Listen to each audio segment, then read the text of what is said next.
બૌદ્ધિક સંપત્તિ અધિકાર ઇન્ટેલેક્ચુઅલ પ્રોપર્ટી રાઇટ્સ પરિચય માનવ દ્વારા સર્જાયેલ વિચાર શોધ સાહિત્ય કલા ડિઝાઇન ટેકનોલોજી સંગીત સોફ્ટવેર વગેરેને બૌદ્ધિક સંપત્તિ કહેવાય છે. આવા સર્જનાત્મક કાર્ય પર સર્જકનો અધિકાર હોય છે, જેને કાનૂની રક્ષણ આપતા કાયદાઓને ઇન્ટેલેક્ચુઅલ પ્રોપર્ટી રાઇટ કહેવામાં આવે છે. સરળ શબ્દમાં કહીએ તો આઈપીઆર એટલે કે માનવીની કલ્પના અને સર્જન પર કાનૂની માલિકીનો હક.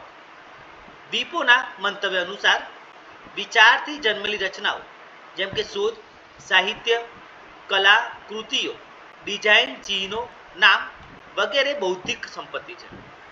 બ્લેક સ્લો ડિક્શનરીના મંતવ્ય મુજબ ઉદ્યોગ વિજ્ઞાન સાહિત્ય અને કલા ક્ષેત્રમાંથી થયેલી માનસિક પ્રવૃત્તિમાંથી મળતો કાનૂની અધિકાર. આઈપીઆરના મુખ્ય પ્રકારો કોપીરાઇટ સાહિત્ય સંગીત કલાકૃતિઓ સાથે સંબંધિત, પેટન્ટ શોધ અને આવિષ્કાર સંબંધિત, ટ્રેડમાર્ક બ્રાન્ડનું નામ લોગો તથા ચિહ્ન સંબંધિત, ડિઝાઇન અધિકાર એટલે કે આકૃતિ તથા દેખાવ સંબંધિત, ભૌગોલિક સંકેતો એટલે કે પ્રદેશ આધારિત વસ્તુઓ જેમ કે દાર્જિલિંગ ચા કચ્છી બાંધણી, ટ્રેડ સિક્રેટ એટલે કે વ્યાપારની ગુપ્ત માહિતી જેમ કે કોકા કોલાની ફોર્મ્યુલા.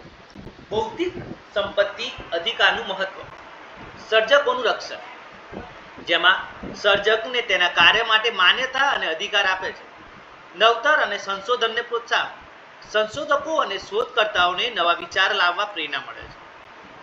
આર્થિક લાભ, જેમાં આઈપીઆરના કારણે શોધકર્તાને રોયલ્ટી લાયસન્સ ફી કે નફો મળે છે. રાષ્ટ્રની અર્થવ્યવસ્થામાં વૃદ્ધિ થાય છે. ગુણવત્તામાં વધારો, જેમાં મૂળ સર્જનને પ્રોત્સાહન મળે છે અને નકલી કે નબળી વસ્તુઓ સામે રક્ષણ મળે છે.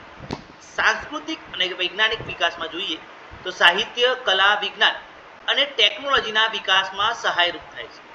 વૈશ્વિક વેપારમાં સહાય, જેમાં ડબ્લ્યુટીઓ વિપો જેવા સંગઠનો આઈપીઆઈને માન્યતા આપે છે, જેના કારણે વૈશ્વિક સ્તરે વેપાર સરળ બને છે.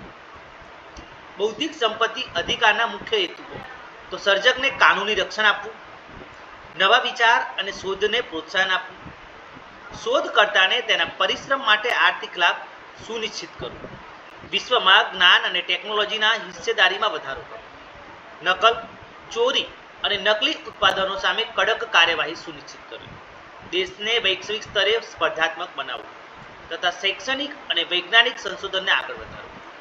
લાઇબ્રેરી વિજ્ઞાનમાં આઈપીઆરનું મહત્વ, લાઇબ્રેરીમાં ઉપલબ્ધ પુસ્તકો જર્નલ ઈ સ્ત્રોતો ડેટાબેઝ વગેરે પર કોપીરાઇટ લાગુ પડે છે. લાઇબ્રેરી વપરાશકર્તાને ફેર યુઝ પોલિસી પ્રમાણે જ તેનો ઉપયોગ કરવો પડે છે. ડિજિટલ યુગમાં પ્લેગિયરિઝમ કોપિંગ ડિજિટલ પાયરસી સામે જાગૃતિ અનિવાર્ય છે.